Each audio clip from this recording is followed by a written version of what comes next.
Secretary General of the United Nations, world leaders. I speak today both on behalf of the global Amnesty International movement with more than 7 million members, activists, and also for many civil society organizations around the world. At the outset, I congratulate you for the remarkable progress the world has seen through the Millennium Development Goals. But increasingly, we hear the question, is our world spinning out of its axis? It can feel that way. Hundreds of millions of people still live in poverty. Too many people, particularly women and girls, routinely suffer violence and multiple human rights violations. Inequality, injustice, environmental destruction, and corruption are a toxic combination. There is declining trust in governments and big corporations, and young people across the world are rising in protest. Horrific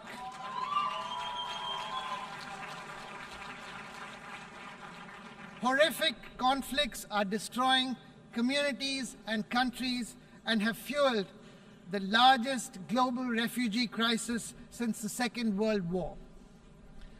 The appalling story of the 3-year-old Syrian child, Alan Kurdi, whose dead body on the beach shocked the world, sums it up.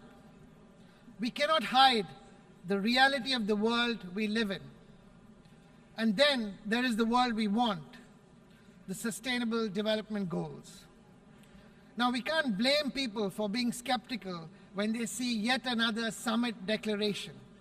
There is a huge gap between the world we live in and the world we want.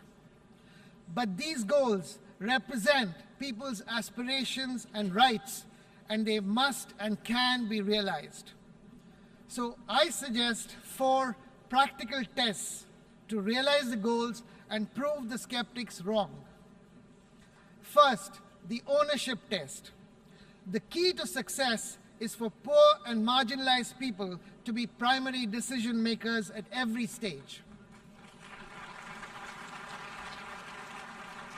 The goals must be resourced and integrated in national and local plans and budgets, and they must be implemented in line with the state's existing human rights obligations.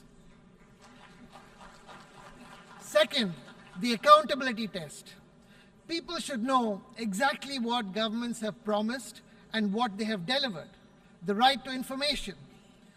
And if governments don't deliver, people should be able to hold them to account through independent mechanisms. It is not enough anymore for governments to say that they are legitimate because they were elected or they have a mandate. They have to be accountable to the people directly on an ongoing basis. Third, the non-discrimination test. Let us be clear. Leaving no one behind means challenging power structures and enforcing the rule of law. Inequality is largely the direct result of discrimination and exclusion based on gender, race, descent, religion, or other status. Inequality is the consequence of the failure to protect the rights of the marginalized. Indigenous peoples, minorities, migrants, persons with disabilities, children, and the elderly. Fourth, the coherence test. We are all aware of countries which performed very well on the Millennium Development Goals, but outrage against persistent human rights violations led to revolutions. Why? Because people's lives are not divided into development, environment, peace, and human rights. Only bureaucracies are. So coherence and consistency is essential. You cannot claim to support sustainable development when you are reluctant to reduce the consumption of the rich or transfer technology. You cannot preach about human rights while practicing mass surveillance. You cannot lecture about peace while being the world's largest manufacturer of arms. You cannot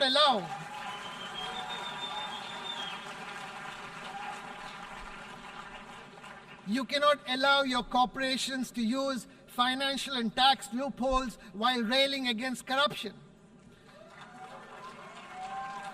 You cannot adopt the Sustainable Development Goals and at the same time attack and arrest peaceful protesters and dissenters. You cannot launch these goals and in parallel deny a safe and legal route to refugees, a life with dignity. Esteemed leaders, the Sustainable Development Goals present a compass for decent jobs, for justice, for humanity. As civil society, we will stand with the poor and marginalized at all costs, and we will hold governments and businesses to account. Last night in New York, but yesterday in many parts of the world, thousands of people marched for the goals to light the way. They called for authentic leadership from you, leadership with integrity, leadership from the heart. I know that you can live up to their hopes. Thank you. Namaste.